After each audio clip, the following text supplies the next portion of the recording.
What would you do if you discovered that a single, seemingly harmless decision could transform a routine family adventure into one of the most baffling mysteries in mountaineering history? But before we begin, please hit the like button and let me know where in the world you're watching from today.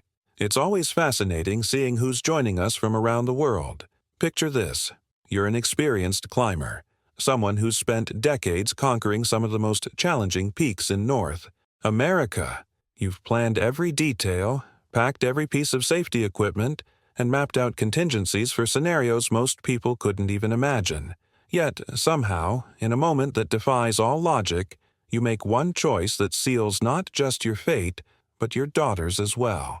This is exactly what happened to Marcus Thompson, a 42-year-old engineer whose meticulous nature and obsession with safety protocols had earned him a reputation as one of Colorado's most reliable climbers. When Marcus and his 21-year-old daughter Sarah set out for their Mount Sterling expedition that late summer morning, they carried with them enough gear to handle virtually any emergency the mountain could throw at them. Every carabiner had been checked, every rope inspected, every piece of protection gear accounted for. They had maps, first aid supplies, enough food for unexpected delays, and weather-appropriate clothing for the Sierra Nevada's notoriously unpredictable conditions. But here's where the story takes its first chilling turn. Stay with me until the end, because what you're about to discover might surprise you in ways you never expected. Despite all this preparation, despite Marcus's legendary attention to detail, they left something behind. Something so crucial, so fundamentally important to mountaineering safety, that its absence would transform their planned 3-day adventure into Colorado's most perplexing missing persons case. Has this ever happened to you?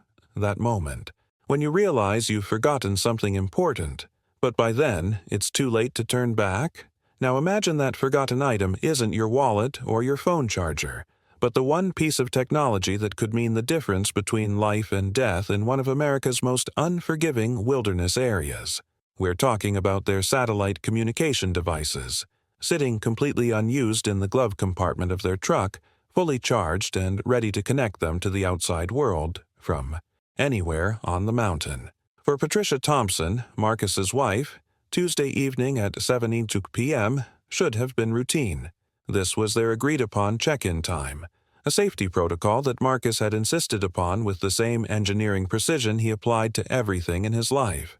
As the clock ticked past 7, then 8, then 9 o'clock, Patricia felt that familiar knot forming in her stomach that every mountaineer's family knows all too well. But this wasn't just any climber running late. This was Marcus, the man who planned contingencies for his contingencies, who had never missed a check-in in 20 years of serious climbing. What started as a minor worry quickly escalated into something far more sinister. By Wednesday evening, Patricia's concern had transformed into the cold certainty that something was terribly wrong. Her husband and daughter had simply vanished into the granite wilderness of Mount Sterling, leaving behind only their truck and those two perfectly functional satellite phones, a detail that would haunt investigators for over a decade. But this is just the beginning of a story that will challenge everything you think you know about wilderness survival, family bonds, and the mysterious ways mountains can hold their secrets. What happened next would involve massive search operations, cutting-edge technology, and a discovery so shocking that it would rewrite the entire narrative of this case. The transformation from routine concern to genuine alarm doesn't happen all at once. It's a gradual shift that creeps into your consciousness like shadows lengthening at dusk. For Patricia, that Tuesday evening started like any other. She had prepared dinner, set the table for one, and settled into her favorite chair with a cup of coffee, phone within easy reach. The clock on the mantel ticked steadily towards 7, each second bringing her closer to the familiar comfort of Marcus's voice, checking in from whatever precarious ledge or wind-swept summit they had reached. But 7 o'clock came and went in silence. Then 7:15. By 7:30, Patricia felt the first flutter of unease in her chest, though she quickly rationalized it away. Marcus was nothing if not methodical, but mountains don't operate on human schedules. Equipment fails, weather changes, routes take longer than anticipated. These were the realities of serious climbing that every mountaineer's family learns to accept. What made this different? What transformed a simple delayed call into something far more ominous was the mindset Marcus brought to every climb.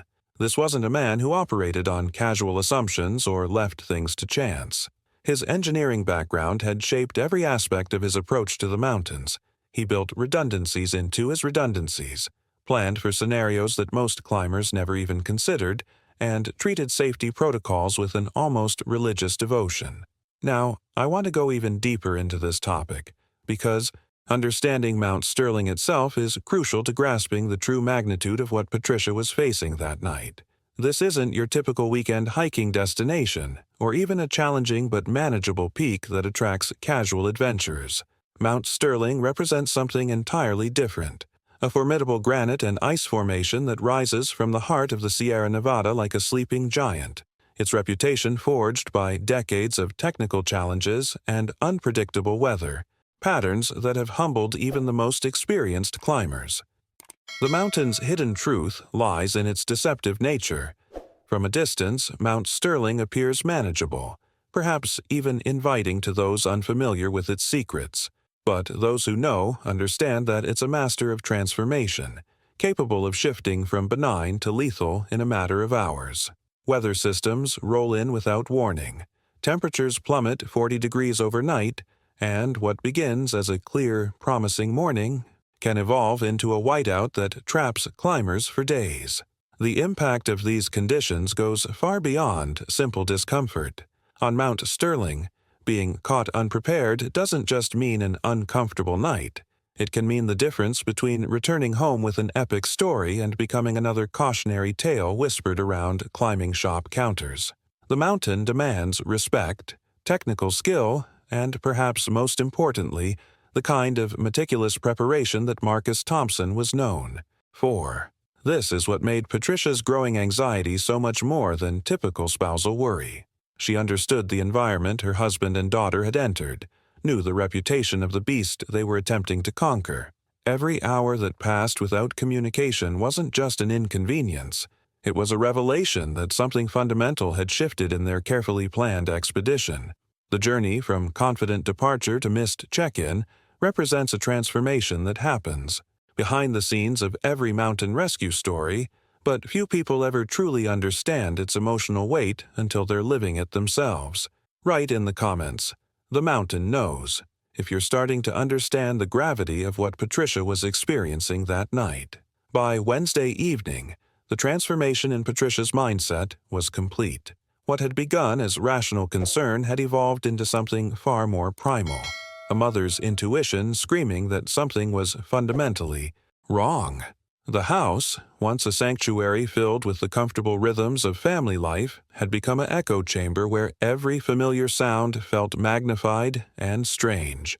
The refrigerator's hum seemed louder, the wall clocks ticking more insistent, as if the very walls were holding their breath alongside her. This is the hidden truth about waiting that most people never experience. The way silence can become a living thing, pressing against you with increasing weight as each hour passes. Patricia found herself moving through her home like a ghost, picking up her phone every few minutes only to see the same empty screen, the same absence of the message that would restore her world to its proper order. The impact of uncertainty reveals itself in unexpected ways. She caught herself preparing dinner for 3 out of pure habit, then staring at the extra plates as the realization hit her again. Marcus and Sarah weren't coming home tonight. Or tomorrow? Maybe not at all.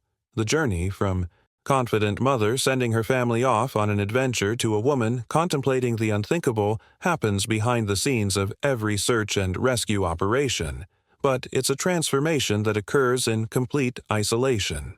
It was during one of these restless wanderings through her empty house that Patricia found herself drawn back to Sarah's final text message, sent 4 days earlier from the Crystal Lake trailhead.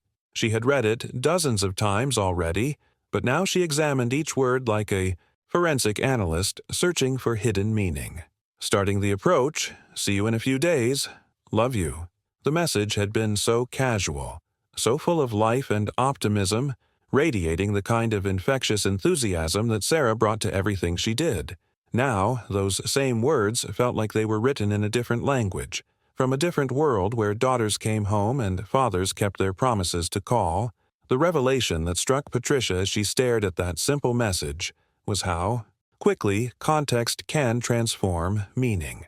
What had once been a cheerful goodbye now read like a final farewell, the last proof that her family had existed in a state of happiness and anticipation before the mountain claimed them. The mindset shift from anticipation to dread doesn't happen gradually.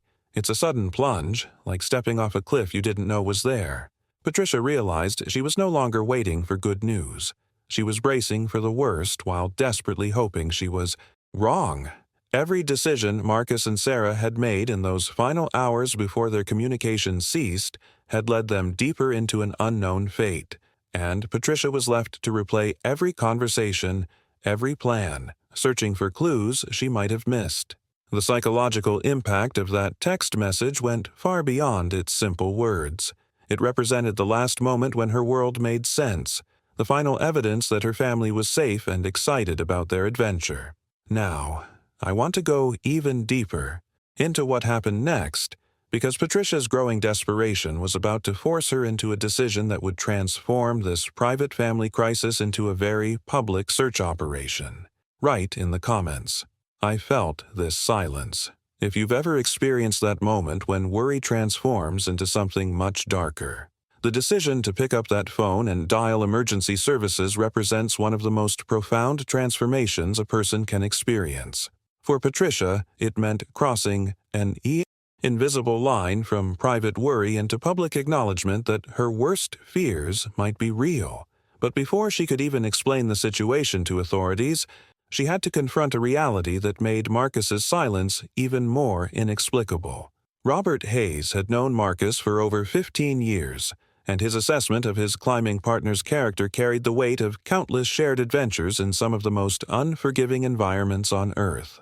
Robert once told Patricia that climbing with Marcus was like having a human safety manual as your partner, someone who didn't just check his gear once or twice, but who would methodically inspect every piece of equipment 3 times before trusting his life to it. This wasn't paranoia. It was the mindset of an engineer applied to extreme sports, where the margin for error approaches absolute zero. The hidden truth about Marcus's reputation in the climbing community went beyond simple caution. Other climbers sought him out specifically because they knew he planned for contingencies that most people never even considered. He carried backup gear for his backup gear, studied weather patterns weeks in advance, and had contingency routes mapped out before they even reached the trailhead. His failure to communicate wasn't just unusual. It was a complete violation of everything that defined him as a mountaineer and as a person. This is what made Patricia's phone call to the Boulder County Sheriff's Office so much more than a standard worried family member report.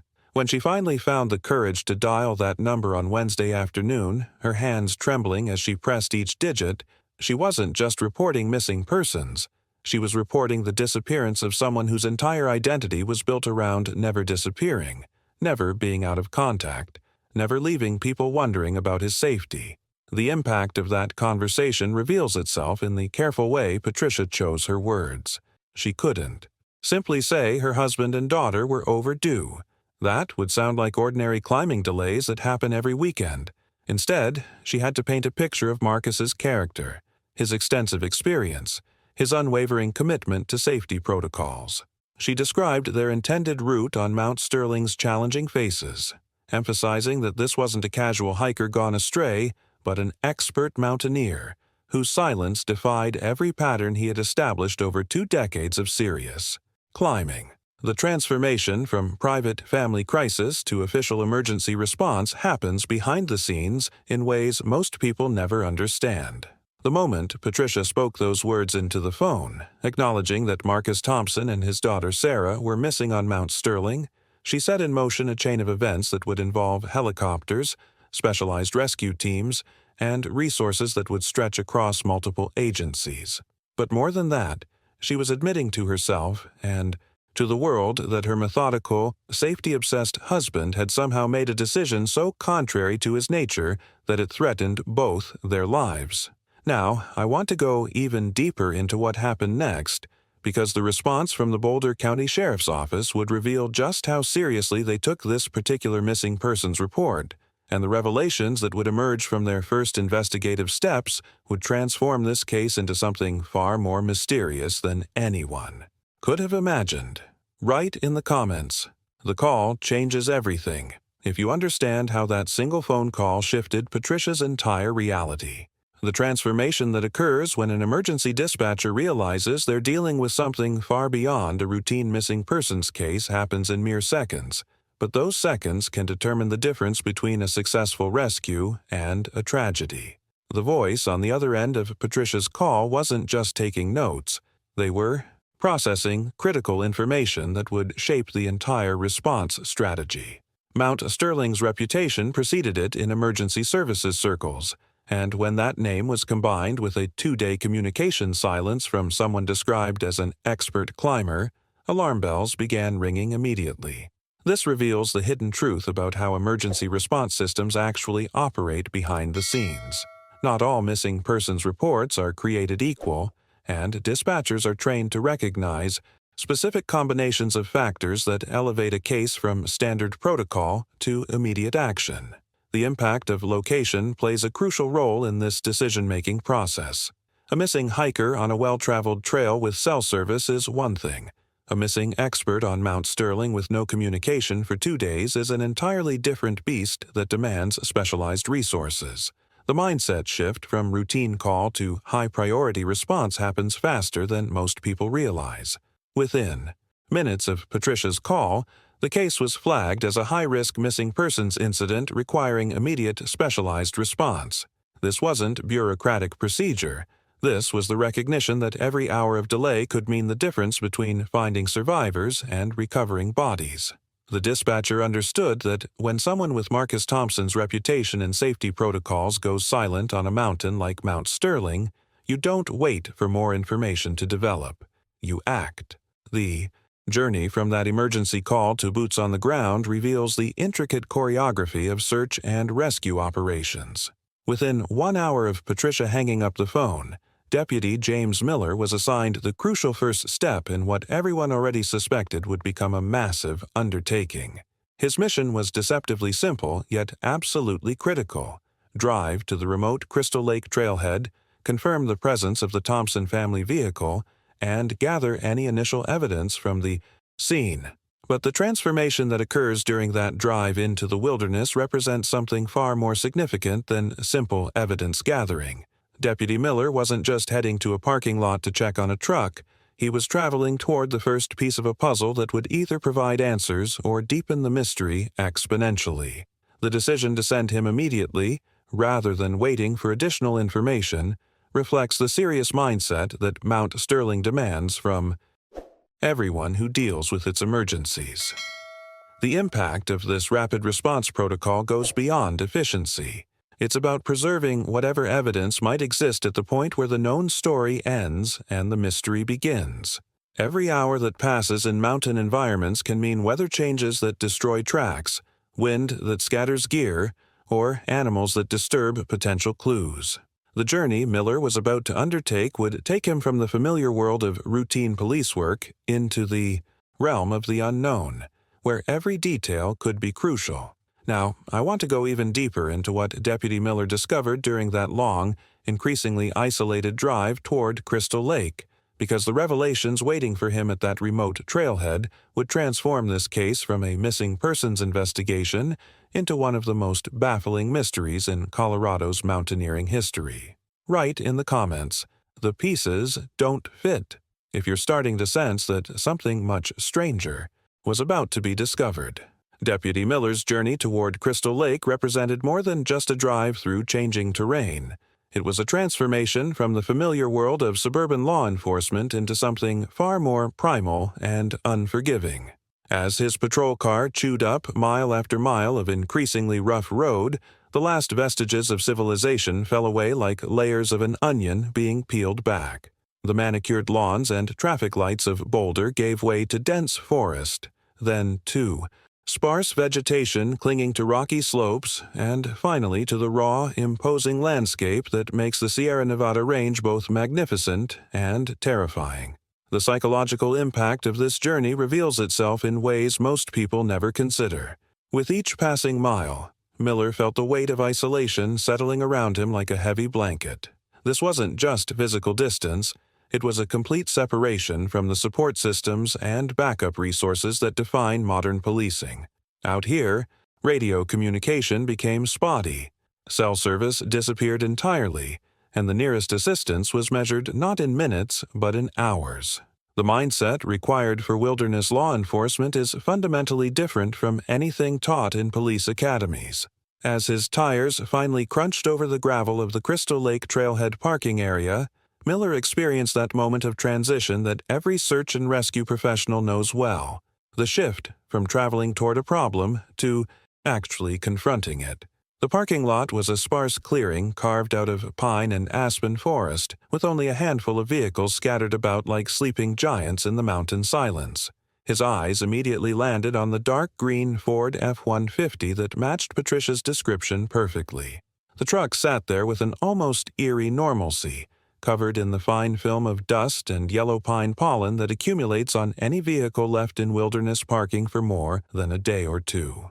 This is the hidden truth about missing persons scenes that most people never understand. They often look completely ordinary. There were no signs of struggle, no broken glass, no evidence of hasty departure or violent encounter. The truck appeared exactly as it should when its owners had calmly walked into the wilderness with every intention of walking back out a few days later. But the impact of that normalcy carries its own weight of foreboding. Miller had seen enough missing persons cases to know that the absence of obvious clues can be more unsettling than dramatic evidence of trouble. The truck's peaceful appearance suggested that whatever had gone wrong with Marcus and Sarah Thompson had happened somewhere out there in the vast granite wilderness, not here in this quiet parking lot where their story had begun. The transformation from routine vehicle check to potential evidence scene requires a specific mindset that separates professional investigators from casual observers. Miller approached the truck with the methodical attention that might seem excessive to an outsider, but represents the difference between solving cases and missing crucial details. Every scratch, every position of the vehicle, every visible item inside could potentially hold the key to understanding what had happened to this missing family. Now, I want to go even deeper into what Miller discovered when he actually examined that truck, because the revelations waiting inside would completely transform this case from a straightforward wilderness emergency into something that defied all logical explanation. Write in the comments, "Something's not right," if you can sense that this ordinary-looking scene was about to reveal something extraordinary. Deputy Miller's routine inspection began like countless others he had performed throughout his career, methodical, professional, looking for anything that might provide clues about the missing persons. The truck's unlocked door wasn't unusual in this remote area where most hikers felt safer leaving vehicles accessible rather than risking broken windows for the few non-valuables typically left behind. As he opened the driver's side door, the faint scent of stale coffee and pine air freshener greeted him, along with the tidy, almost Spartan interior that suggested an organized, careful owner. His eyes swept across the dashboard, center console, and then moved systematically to the glove compartment. This is where the transformation from routine check to case-defining discovery occurred. As Miller popped open the compartment, expecting to find the usual collection of registration papers and maintenance records, his gaze fell upon something that would fundamentally alter every assumption about this investigation. There, nestled between the vehicle registration and owner's manual, lay two sleek black satellite communication devices. For a moment that seemed to stretch into eternity, the significance didn't fully register in Miller's mind. Then, like a cold wave crashing over him, the devastating realization hit. These weren't just any communication devices, they were the lifeline, the one piece of technology that could transcend Mount Sterling's notorious lack of cell service and connect climbers to rescue services from anywhere on the mountain. The hidden truth that emerged in that moment created an immediate paradox that would haunt investigators for years to come. Miller carefully picked up one of the devices, watching as the screen lit up instantly, displaying a full battery charge. The other was identical, fully operational, ready to establish contact with the outside world at the press of a button. This wasn't a case of dead batteries or forgotten equipment. These satellite phones had been deliberately, consciously left behind. The impact of this discovery cannot be overstated. Everything that Patricia had told the dispatcher about Marcus's safety-obsessed nature, his meticulous planning, his reputation for triple-checking equipment, all of that made this decision completely incomprehensible. The mindset required to understand Marcus Thompson's choice defies rational explanation.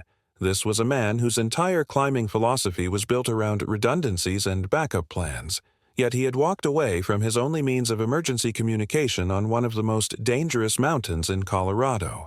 The psychological transformation this discovery brought to the case was immediate and profound. What had started as a presumed climbing accident or emergency now became something far more mysterious. The journey from straightforward search and rescue operation to baffling unexplained disappearance happened in the span of seconds, fundamentally altering how every aspect of the investigation would proceed. Miller keyed his radio with hands that weren't quite steady, his voice carefully controlled as he reported the vehicle found and relayed the discovery of the phones. The calm response from dispatch did little to diminish the unease settling in his stomach. This single revelation had shifted the entire axis of the investigation, transforming it from a race against time to save lives into a puzzle that challenged everything investigators thought they understood about human behavior in crisis situations. Now, I want to go even deeper into how this discovery changed the entire search strategy, because the revelations that followed would prove that sometimes the most important clues are the ones that make absolutely no sense. Write in the comments. This changes everything. If you understand how finding those phones completely transformed what investigators thought they knew about this case. The transformation that occurs when a quiet wilderness trailhead suddenly becomes the nerve center of a major search operation happens with breathtaking speed. But the psychological impact on everyone involved unfolds much more gradually. Within hours of Deputy Miller's radio call, the Crystal Lake parking lot had been completely reimagined. What had been a peaceful clearing surrounded by pine trees was now a bustling command center filled with vehicles, equipment, and the organized chaos that defines serious search and rescue operations. The mindset required to orchestrate these operations reveals itself in the methodical way rescue teams approach the overwhelming challenge of finding two people in an environment that spans thousands of square miles. Boulder. County search and rescue members arrived with the kind of specialized equipment most people never realize exists: high-tech communication systems, advanced mapping software, and gear designed specifically for the unique challenges of alpine rescue work. The impact of their preparation becomes apparent when you watch them spread massive topographical maps across the hoods of pickup trucks, transforming abstract contour lines into strategic battle plans.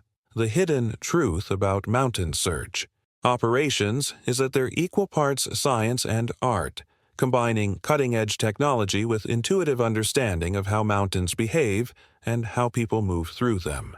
The search commander faced the daunting task of creating comprehensive grids that covered Mount Sterling's vast terrain while prioritizing areas based on probability, weather patterns, and the psychological profiles of the missing climbers.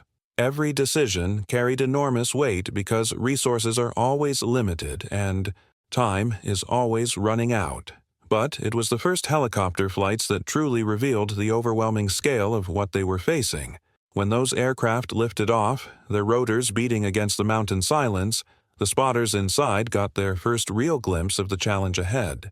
Mount Sterling wasn't just a single peak that could be systematically searched. It was a complex system of granite walls, steep couloirs, and shadowed cirques that stretched for miles in every direction. From the air, the landscape looked like a vast, three-dimensional puzzle where two human beings could disappear completely, swallowed by the sheer immensity of the terrain. The transformation from ground-level optimism to aerial reality check happens to every search team, but it never gets easier to process. The helicopter seemed tiny against the colossal rock faces, like an insect buzzing around a sleeping giant. The spotters inside scanned the endless expanse of gray and white granite, looking for any flash of color that didn't belong: a jacket, a tent, a piece of gear, anything that might indicate human presence in this ancient, indifferent landscape. The journey from confident search planning to the sobering realization of what they were actually attempting represents one of the most challenging aspects of mountain rescue work. Behind the scenes, experienced searchers understand that mountains don't just hide people, they can erase them completely, leaving not so much as a footprint or a broken piece of equipment to mark their passage. The psychological impact of this reality weighs heavily on every decision, every flight pattern, every radio communication between teams. Now, I want to go even deeper into what happened when the mountain itself began to fight back against their efforts, because the revelations about Mount Sterling's true nature were about to transform this already challenging search into something approaching the impossible. Write in the comments, "The mountain is watching," if you can feel the overwhelming scale of what these searchers were facing. The ground teams represented the human element in this technological age of search and rescue. Highly trained volunteers who understood that sometimes the most sophisticated equipment cannot replace boots on the ground and voices calling into the wilderness. These search and rescue members hiked the established trails with a methodical determination, their calls for Marcus and Sarah echoing off granite walls in a rhythm that became almost ritualistic. But the hidden truth about mountain acoustics reveals itself in moments like these. Sound behaves differently in these vast spaces, and human voices, no matter how loud or desperate, can be completely swallowed by the immensity of the canyons. The psychological impact on these searchers cannot be understated. Each call of Marcus, Sarah, carried with it the weight of hope and the growing fear that no response would come. The transformation from confident search efforts to the gradual realization that the mountain might not give up its secrets happens behind the scenes of every major operation. These volunteers push themselves through increasingly difficult terrain, their eyes scanning every ledge, every couloir, every shadow that might hide two missing climbers among the endless gray and white expanse of Mount Sterling's unforgiving landscape. But then the mountain decided to remind everyone exactly who was in control. The weather transformation that occurred next would fundamentally alter every aspect of the search operation. A brutal early autumn storm arrived weeks ahead of schedule, carrying with it the kind of ferocity that mountains are famous for. What started as a crisp, clear morning suitable for search operations began to deteriorate with alarming speed, the sky bruising to dark, ominous gray as temperatures plummeted far below normal seasonal expectations. The mindset shift that occurs when weather becomes the enemy rather than simply a challenge represents one of the most difficult decisions search commanders face. The storm didn't arrive gradually. It crashed down on Mount Sterling like a living thing, transforming from cold rain to sleet to heavy snow in a matter of hours.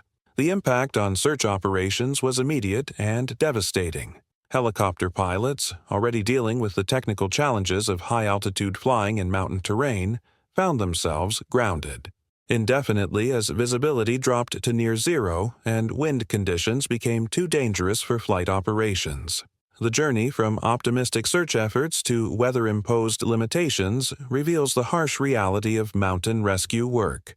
Nature doesn't care about human emergencies or the desperate need to find missing people. Ground searches that had been challenging but manageable suddenly became extremely dangerous as the treacherous conditions transformed familiar trails into potential death traps. The decision to suspend operations isn't made lightly, but when searchers themselves become at risk of needing rescue, commanders have no choice but to pull back and wait for conditions to improve. This transformation from active search to enforced waiting represents one of the most psychologically challenging aspects of rescue operations. Behind the scenes, while teams were forced to retreat to safety, Marcus and Sarah Thompson remained somewhere out there in conditions that were becoming increasingly unsurvivable with each passing hour. Now, I want to go even deeper into how this weather crisis would lead to the emergence of an unofficial search effort that would push the boundaries of what was considered possible, because the revelations about who was willing to risk everything for two missing climbers would transform our understanding of the climbing community itself. Write in the comments, "Weather wins," if you understand how quickly nature can transform a rescue operation into a survival situation for the rescuers themselves. When official search operations ground to a halt under the weight of impossible weather conditions, something remarkable happened that reveals the hidden truth about how climbing communities respond to crisis. Robert Hayes wasn't content to wait for conditions to improve or for bureaucratic protocols to resume. The transformation from passive observer to active participant occurred the moment he realized that official search teams, despite their expertise and resources, might not understand Marcus Thompson's climbing psychology the way someone who had shared a rope with him for 15 years could. The mindset that drives climbers to risk their own lives for missing partners goes beyond simple friendship. It's rooted in a deeper understanding that in the vertical world, your climbing partner isn't just a companion, they're the person who literally holds your life in their hands. Robert's decision to assemble an elite group of local climbers represented a fundamental shift from following established search protocols to applying intimate knowledge of both the terrain and the missing climbers' decision-making patterns. This wasn't a group of weekend warriors playing rescue hero. These were seasoned alpinists who possessed something that no amount of official training could provide: an intuitive understanding of how Mount Sterling behaves in different conditions and where an expert like Marcus might go when conventional routes became impossible. The impact of their local knowledge cannot be overstated.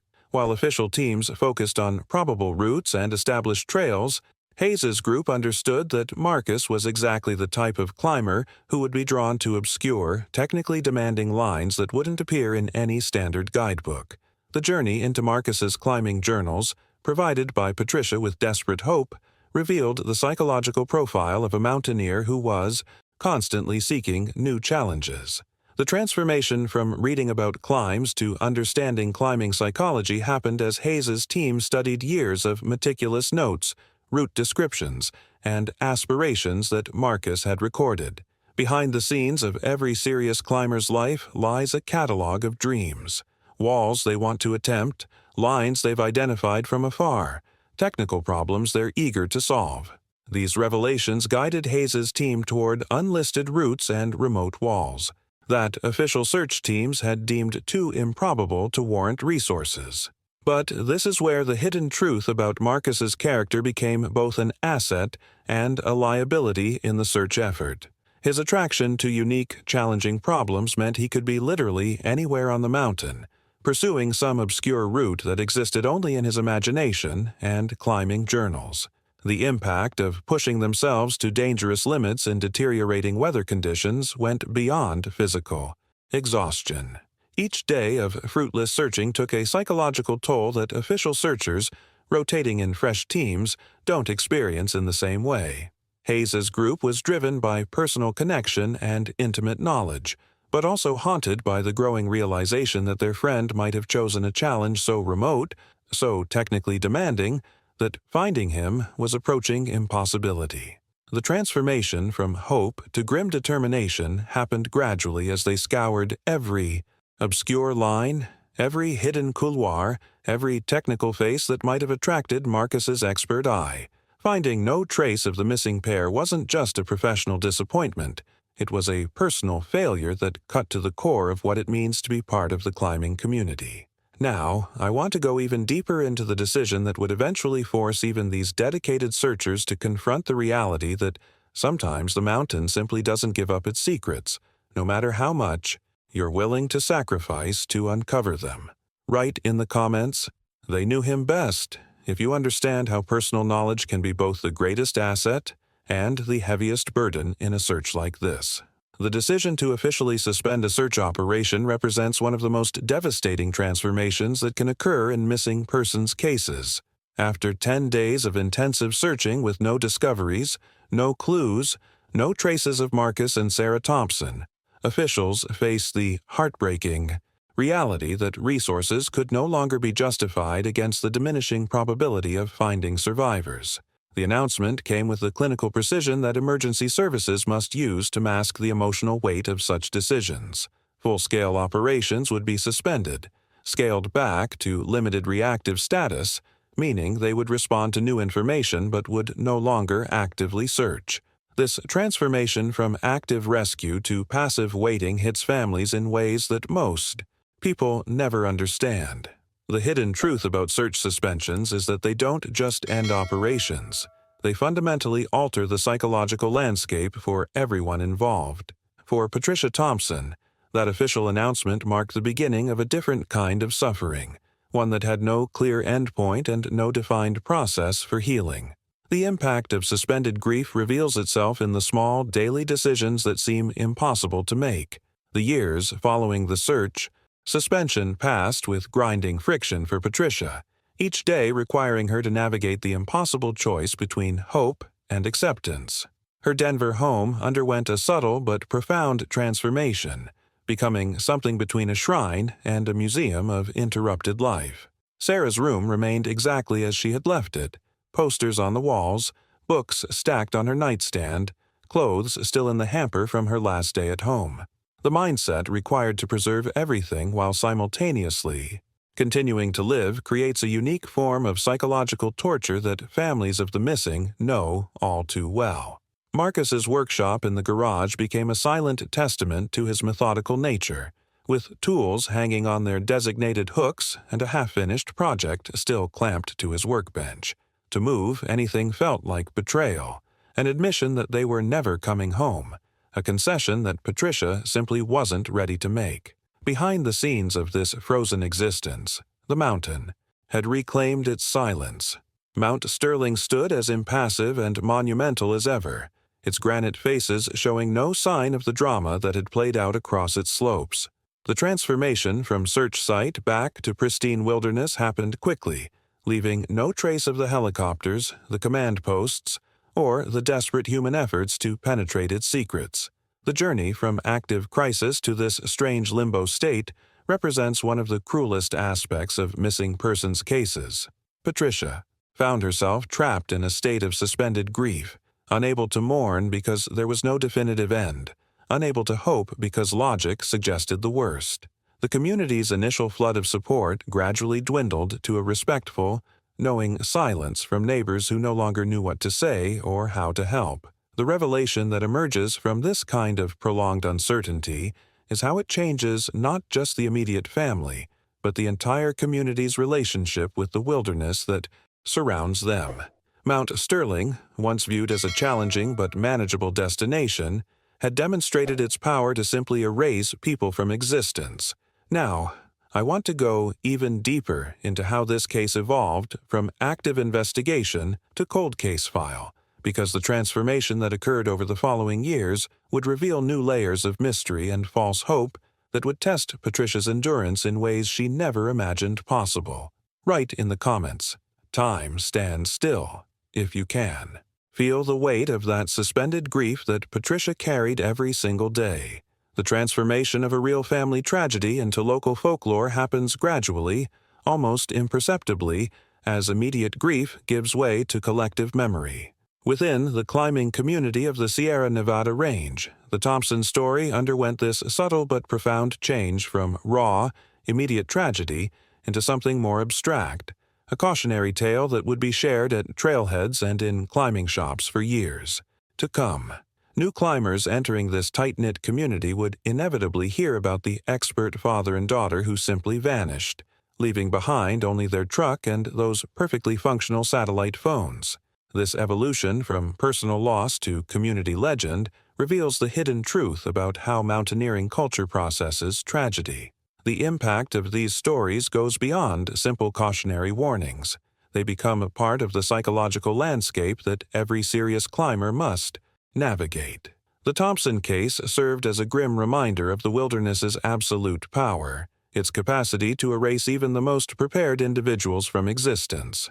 Behind the scenes of every climbing shop conversation and every pre-trip safety discussion, Their story became a touchstone for the fundamental unpredictability of mountain environments. The mindset shift from active tragedy to accepted mystery allowed the community to continue functioning while still honoring the memory of what had been lost.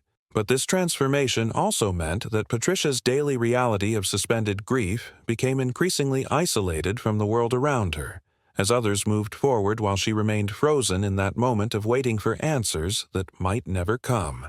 Then, 3 years after the disappearance, something happened that would briefly shatter that accepted resignation. In the summer of 2016, a backpacker navigating off-trail to fish a remote alpine creek several miles from Mount Sterling experienced one of those moments that can resurrect cold cases from the dead. As he waded through the shallow, crystal-clear water, a glint of metal caught his eye wedged tightly into a crack in a submerged rock. The object he pulled from that mountain stream was a small hexagonal piece of aluminum, a climbing nut, weathered but still solid. The discovery represents the kind of moment that transforms both investigations and the psychological state of grieving families. This wasn't just any piece of climbing gear. It was high-end protection equipment from a specialized European manufacturer, and the backpacker, an experienced outdoorsman himself, immediately recognized its potential significance to the Thompson case.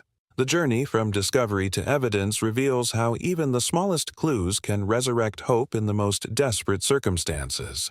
The climbing nut was carefully marked for location and brought to the Boulder County Sheriff's Office, where it briefly resuscitated an investigation that had been dormant for 3 years. Local news outlets ran segments showing the weathered piece of gear, and for a few days it felt like 2013 all over again, with Patricia's phone ringing with calls from reporters and renewed attention focused on the cold case. The impact on Patricia was immediate and profound.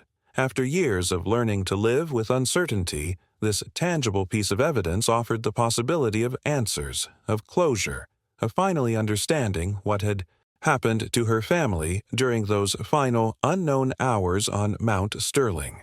Now, I want to go even deeper into how this discovery would ultimately prove to be both a blessing and a curse, because the revelations that emerged from the investigation of this single piece of aluminum would demonstrate just how cruel false hope can be.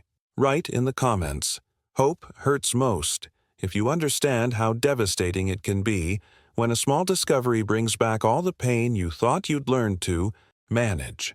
The investigation that emerged from the climbing nut discovery demonstrates the cruel reality that sometimes evidence creates more questions than answers. The detective assigned to follow up on this potential breakthrough approached the case with methodical precision, cross-referencing the brand with Marcus's known gear preferences compiled from receipts and Robert Hayes's detailed memory of their climbing partnerships. The initial match seemed promising. The specialized European manufacture was indeed one that Marcus favored, and the high-end nature of the protection gear aligned with his reputation for using only the best equipment. But the hidden truth about evidence in cold cases reveals itself in moments like these. Hope, when it's been dormant for years, can be more painful than the original grief because it forces you to relive all the possibilities you thought you'd learned to bury. The transformation from potential breakthrough to devastating dead end happened as the detective's investigation uncovered the frustrating ambiguity that would define this clue. While the brand matched Marcus's preferences, it was also popular among serious climbers throughout the region. There was no serial number, no unique marking that could definitively link it to him personally. The impact of the gear's location proved even more problematic. The creek where it was discovered lay miles away from any logical ascent or descent route on Mount Sterling, creating a geographic puzzle that investigators couldn't solve. The climbing nut could have been washed downstream over 3 years from virtually anywhere in the watershed, or it could have been dropped by any other climber who had passed through the area. The journey from hope to disappointment compressed into a single week of analysis, leaving Patricia to face the reality that this tangible piece of evidence was ultimately meaningless. The mindset required to process this kind of false hope reveals how cold cases can become psychological torture for families. After the detective concluded that the clue was too common and its provenance too uncertain, Patricia experienced a grief relapse that felt worse than the original loss. The brief glimmer of a possibility had been extinguished, leaving the darkness that followed feeling even deeper than before. But if the climbing nut discovery represented cruel hope, what happened 2 years later would prove that public speculation can inflict an entirely different kind of damage. The transformation from private family tragedy to public conspiracy fodder began in the anonymous corners of the Internet, specifically on niche climbing forums where a small but dedicated community still discussed unsolved cases. In a dormant thread about the Thompson disappearance, an anonymous user posted a theory that would eventually cause enormous pain for Patricia. The hidden truth about how rumors spread in the digital age reveals itself in the way baseless. Speculation can gain momentum simply through repetition. This anonymous poster pointed out that Marcus had taken out a modest business loan about a year before he vanished, then speculated without any evidence that perhaps his engineering consultancy was failing and that he had staged the disappearance to escape financial ruin. The accusation carried an even darker implication, that Marcus might have harmed Sarah in the process. Now, I want to go even deeper into how these online conspiracy theories would eventually force authorities to conduct an investigation that felt like a violation of a dead man's privacy, because the revelations that emerged would demonstrate just how destructive unfounded speculation can be. Write in the comments, "Rumors destroy truth," if you understand how anonymous online speculation can become more damaging than the original tragedy. The transformation from anonymous internet speculation to official investigation represents one of the most painful aspects of how conspiracy theories can force authorities to treat grieving families like suspects. For Patricia, the suggestion that Marcus could have been responsible for their disappearance, that he could have harmed Sarah, was a cruelty she could barely comprehend. The public nature of these unfounded rumors, however baseless, forced the hand of the cold case unit in ways that felt like a profound violation of her family's memory. The detective assigned to address these conspiracy theories faced the uncomfortable task of investigating the financial life of a man who couldn't defend himself. This process reveals the hidden truth about how rumors can become powerful enough to resurrect investigations, even when there's no legitimate evidence to support them. The mindset required to conduct this kind of posthumous financial audit felt intrusive and wrong, but public speculation had created enough noise that official responses became necessary. Behind the scenes, the detective spent a week meticulously reviewing Marcus's business records, bank statements, credit reports, and the loan documents for his engineering consultancy. The impact of this investigation went far beyond simple fact-checking. It represented a systematic examination of every financial decision Marcus had made in the years before his disappearance. The journey through his financial history painted a picture that was completely contrary to the conspiracy theories circulating online. The revelations that emerged were definitive but somehow unsatisfying. Marcus's business was solvent, if not wildly profitable. His loan payments were current, his credit was excellent, and there were no large cash withdrawals or liquidated assets that would suggest a man planning to flee his life. He carried a reasonable life insurance policy with Patricia as the sole beneficiary, but nothing extravagant that would suggest financial motive for staged disappearance. The detective's final report officially debunked every aspect of the financial conspiracy theory. But here's the devastating truth about rumors in the digital age. They can be officially disproven without ever truly dying. The damage to the family's reputation persisted, even after the investigation cleared Marcus's name. The transformation from victim's family to subject of public speculation had occurred, and no amount of official documentation could completely undo that psychological violation.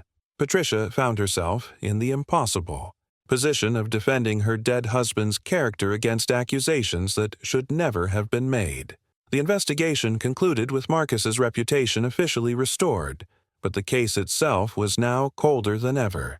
It had become a file of negations, a story defined by what it wasn't rather than what it was. There was no evidence of foul play, no evidence of staged disappearance, and no evidence of simple accident. The Thompsons had simply vanished into the wilderness, leaving behind only that maddening, inexplicable detail of the satellite phones.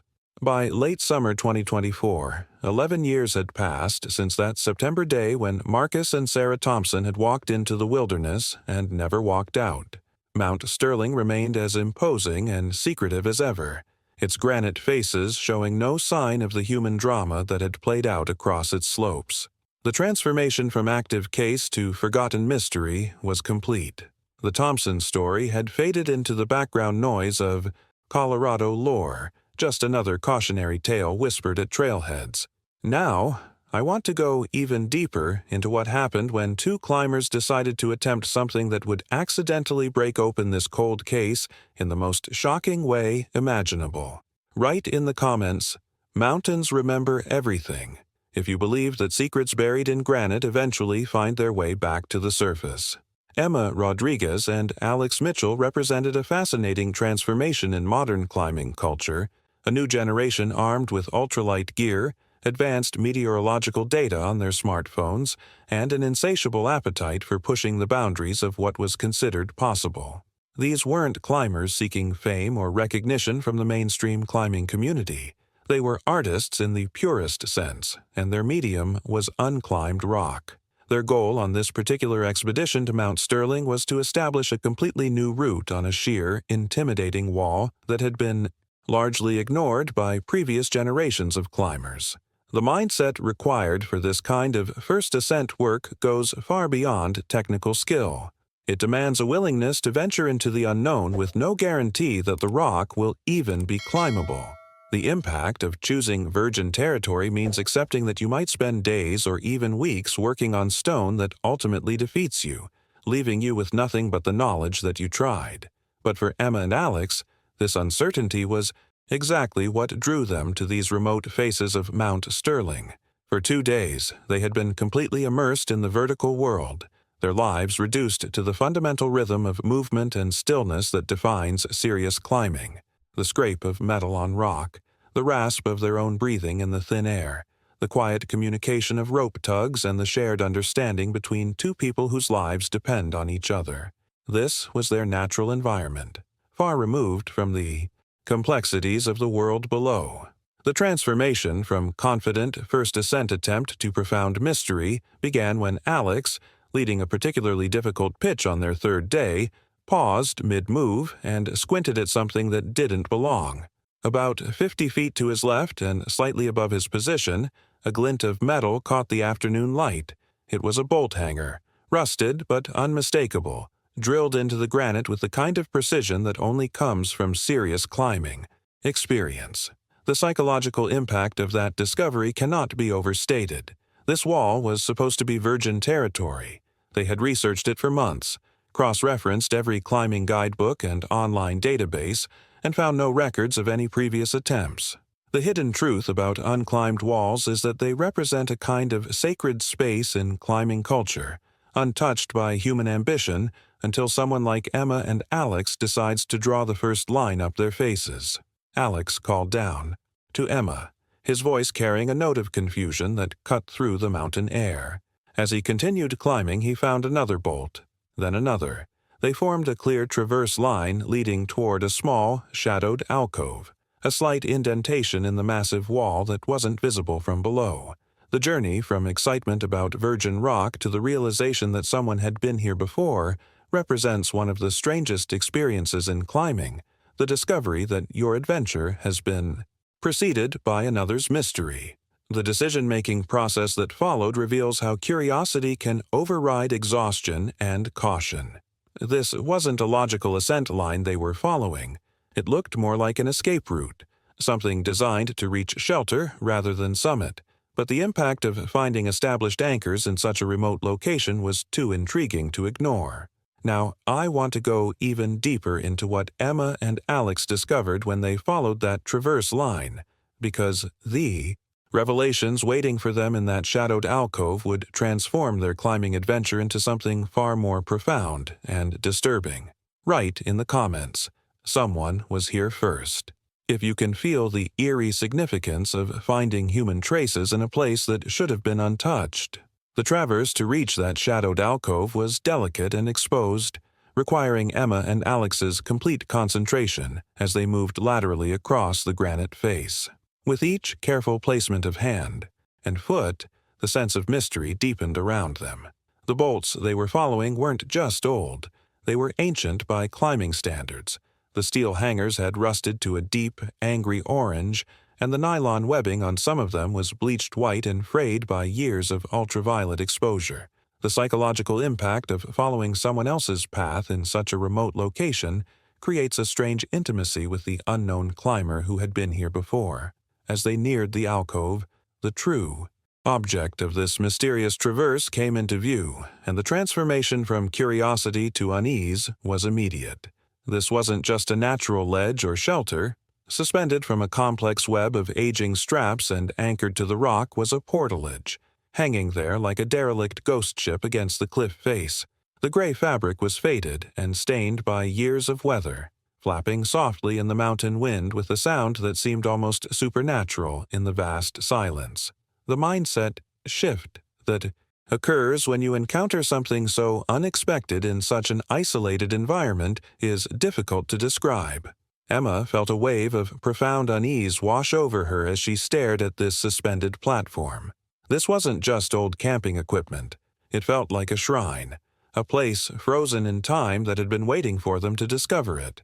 The hidden truth about abandoned gear in the mountains is that it tells stories, but those stories aren't always ones you want to hear. When Alex reached the anchor, point first, and secured himself, followed by Emma clipping in beside him, they found themselves staring at what was essentially a time capsule. The portalage contained objects that revealed both the deliberate nature of whoever had established this camp and the eerie preservation that high-altitude environments can provide. A blue, dry bag sat huddled against the rock wall, its plastic brittle and cracked from years of freeze-thaw cycles. Next to it, a coil of climbing rope lay in a perfect, neat circle, though the rope itself was stiff and faded, its protective sheath bleached almost white by the relentless mountain sun. But it was the deep red sleeping bag, zipped nearly to the top, that dominated the scene and created the most unsettling focal point of this vertical tomb. The impact of that single object was immediate and profound. There was something profoundly wrong about a sleeping bag positioned so deliberately, so carefully arranged on a platform that was clearly designed for long-term occupation.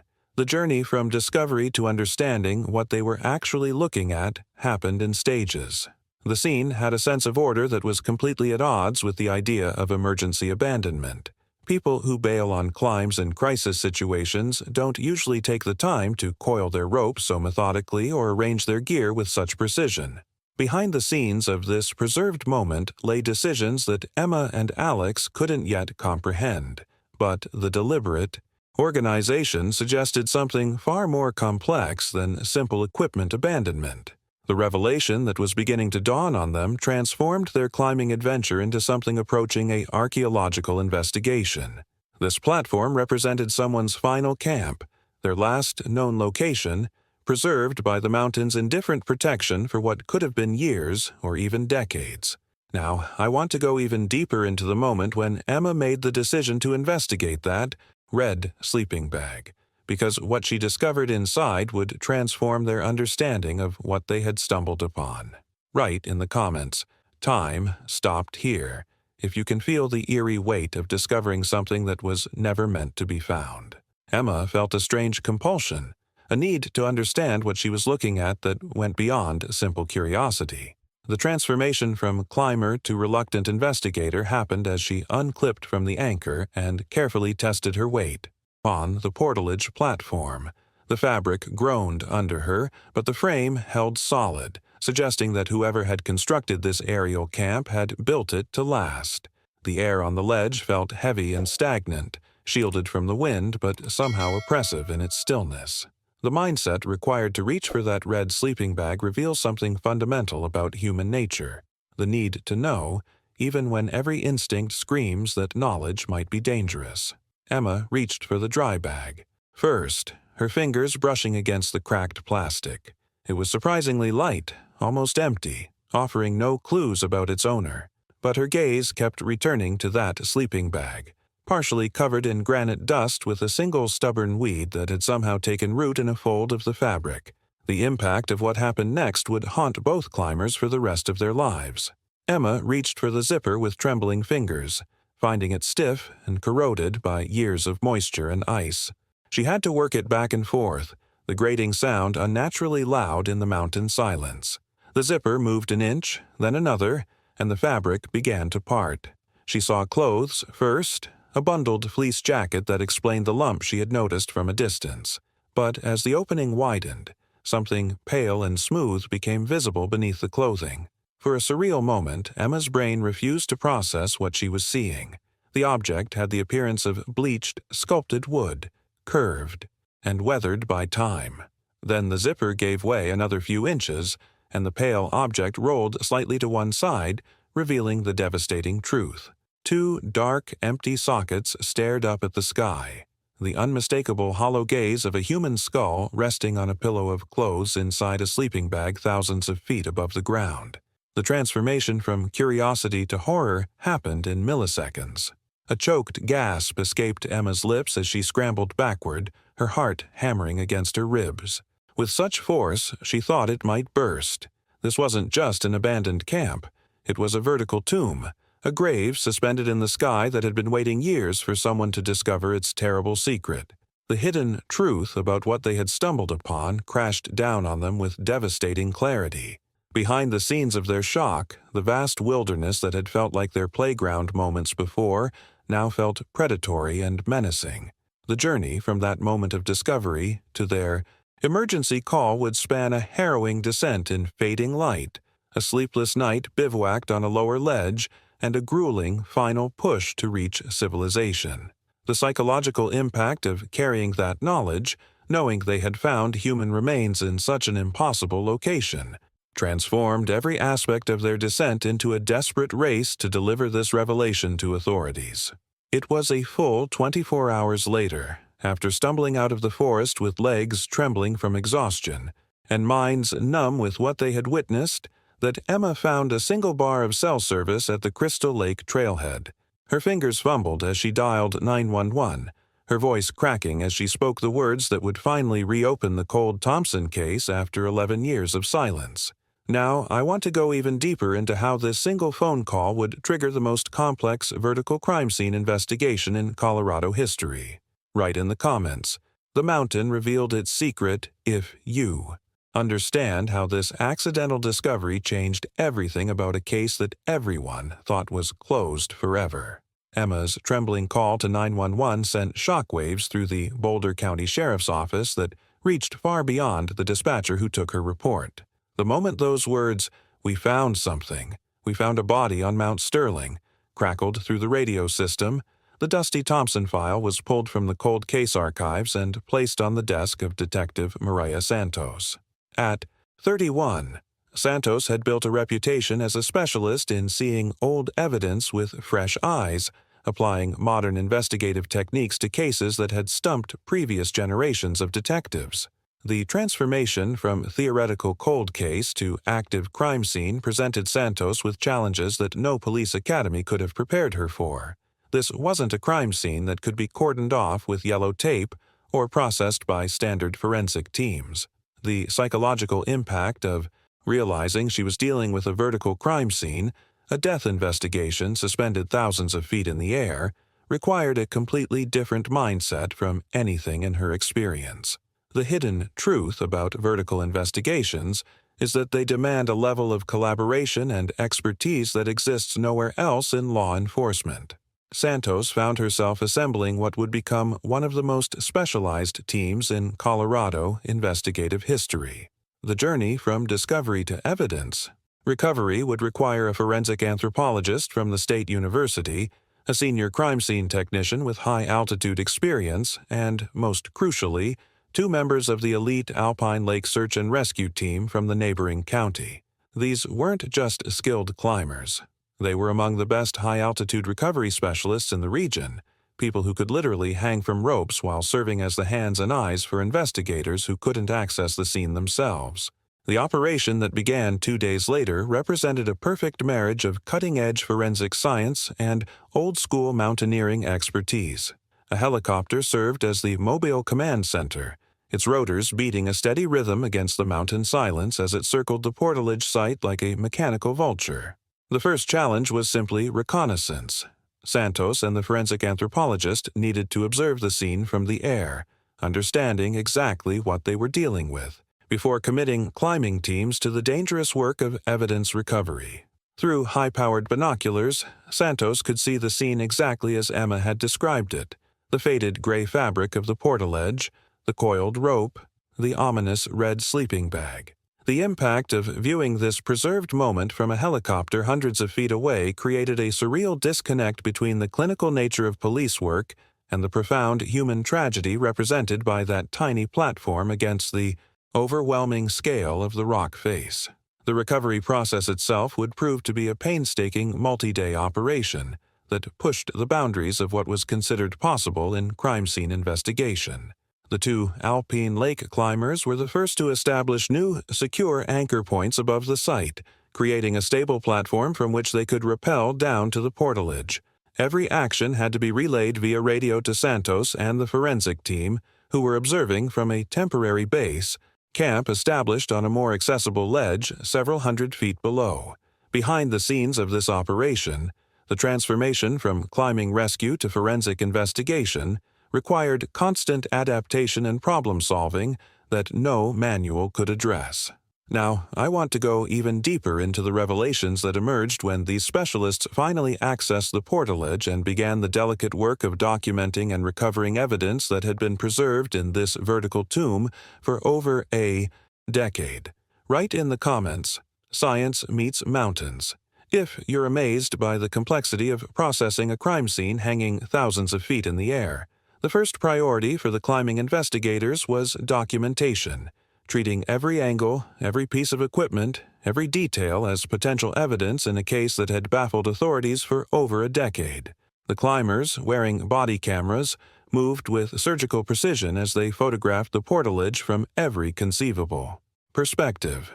The transformation from mysterious discovery to systematic evidence collection revealed the meticulous nature required for this kind of unprecedented investigation.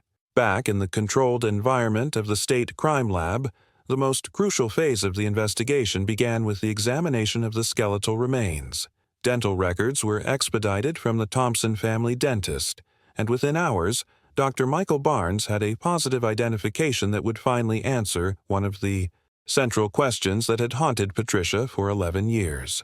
The skeleton found on the portaledge belonged to 21-year-old Sarah Thompson, but it was Dr. Barnes's continued examination that would provide the key to understanding what had actually happened on that cliff face all those years ago. The hidden truth about Sarah's fate revealed itself in the bones themselves, specifically in a devastating discovery in her lower leg. While examining the right tibia, Dr. Barnes found evidence of a severe, complex fracture, a catastrophic spiral break with significant displacement that would have been excruciatingly painful and completely immobilizing. The impact of this medical revelation transformed the entire narrative of the Thompson case. Dr. Barnes explained to Detective Santos that such an injury would have made it impossible for Sarah to put any weight on that leg, let alone perform the complex athletic movements required to descend a technical rock face. The mindset shift from a mysterious disappearance to tragic accident became clear through this single piece of forensic evidence. The journey from medical examination to understanding the human story behind these bones painted a heartbreaking picture that finally made sense of the scene on the portaledge. Sarah had suffered a terrible climbing accident, perhaps a fall, perhaps a simple misstep on treacherous terrain, that had shattered her leg and left her completely immobilized. The evidence now revealed the desperate decisions that Marcus had been forced to make in those final hours. Behind the scenes of this tragedy, Marcus had done everything possible for his injured daughter. He had established the most secure camp he could find on the protected ledge, carefully placed Sarah in the sleeping bag to keep her warm and safe from the elements, and secured her to the platform to ensure she wouldn't be dislodged by the fierce winds that regularly swept the cliff face. These weren't random actions. They were the calculated decisions of an experienced climber and devoted father, doing everything he could to save his daughter's life. The revelation that emerged from analyzing the gear distribution on the portalage provided the final piece of this tragic puzzle. Sarah's climbing harness was found bundled with other equipment, but Marcus's personal harness was conspicuously absent. This detail revealed his ultimate decision. He had left the camp wearing his harness, presumably to undertake a solo descent in a desperate race against time to reach help for his immobilized daughter. The transformation from mystery to understood tragedy created a new set of questions. The portalage answered what had happened to Sarah, but in doing so, it deepened the mystery surrounding her father. Marcus had walked off that ledge into the vast wilderness, carrying with him the desperate hope of saving his daughter, and had vanished as completely as if he had stepped into the sky itself. Now, I want to go even deeper into the new search that this discovery triggered, because understanding Sarah's fate would launch an entirely different kind of investigation focused on tracking Marcus's final, desperate journey. Write in the comments, a father's love, if you can feel the weight of the impossible decisions Marcus faced in those final moments. The breakthrough that would finally locate Marcus Thompson came from an entirely unexpected source, demonstrating how modern technology can accidentally solve mysteries that have resisted every intentional effort to uncover them. Several months after Sarah's remains were recovered from the portalage, a wildlife biologist from the University of Colorado was conducting a study on bighorn sheep migration patterns in the remote wilderness surrounding Mount Sterling. His research involved using high-resolution drones to survey inaccessible basins that served as prime sheep habitat, areas so remote that no human foot had likely ever touched them. The transformation from routine wildlife research to criminal investigation happened during what should have been a standard afternoon of drone piloting. The biologist was guiding his aircraft over a rugged, bowl-shaped basin several miles east of Mount Sterling, a desolate area surrounded by unclimbable cliffs with no trails and no logical reason for human presence. As he scanned the live footage on his monitor, a flash of unnatural color caught his attention against the gray and brown of the rocky terrain. The impact of that single moment of recognition cannot be overstated. Maneuvering the drone closer and lowering its altitude, the image resolved into tattered shreds of blue fabric snagged on a thorny bush at the base of a high, sheer cliff. The psychological shift from academic research to potential crime scene discovery happened as he panned the camera and saw scattered white objects among the rocks nearby, objects that looked disturbingly like bones. The hidden truth about how cases get solved reveals itself in moments like these. This biologist knew the stories, understood the significance of the Thompson case that had haunted the climbing community for over a decade. Behind the scenes of his careful documentation, he was processing the realization that he might have accidentally discovered what professional searchers had failed to find despite years of effort. Detective Santos felt that familiar surge of adrenaline when the call came in. The journey from drone footage to boots-on-the-ground investigation required another helicopter operation, this time to a location so remote that landing was impossible. The team had to be lowered by long line into what was essentially a natural trap, a basin surrounded on three sides by unclimbable cliffs that represented exactly the kind of place a lost, disoriented climber might end up with no way out. The scene was grim testament to 11 years of harsh weather and animal activity. The remains were scattered and fragmented, the blue fabric from a windbreaker rotted and weak.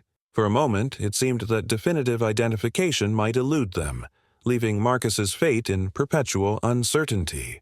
Then, a member of the recovery team, sifting through soil near the largest bone fragments, saw a glint of metal that would provide the answer Patricia had been waiting 11 years to receive. The small, uniquely shaped titanium plate was bent and scratched but intact. Detective Santos remembered a detail from her review of the original case file. Marianne's mention of Marcus shattering his jaw in a cycling accident years earlier, requiring extensive reconstructive surgery. Within hours, medical records confirmed the match. After 11 years, Marcus Thompson had been found. The mindset required to process this final discovery reveals the complex nature of closure in cases like these. The location told the tragic story of Marcus's final hours. He hadn't simply fallen, he had become profoundly lost, ending up miles from any logical descent route in a place from which there was no escape. Now, I want to go even deeper into how this discovery brought both answers and deeper questions, because while the investigation could finally explain what happened to the Thompson family, it couldn't solve the one mystery that had made their story so baffling from the very beginning. Write in the comments, "Lost but not forgotten," if you understand how even finding Marcus couldn't fully close the book on this tragic mystery. The discovery of Marcus Thompson's remains brought Patricia the closure she had desperately needed, but it also illuminated the one question that would forever remain unanswered. The investigation concluded with a theory that made perfect sense, a cascading series of tragedies that began with Sarah's catastrophic injury and ended with Marcus's heroic but ultimately fatal attempt to save her life. Every piece of evidence supported this narrative. Every detail fell into place except for one maddening, inexplicable fact that had haunted the case from day one. Those two satellite phones, sitting fully charged in the glove compartment of their truck, represent the central mystery that no amount of investigation could solve.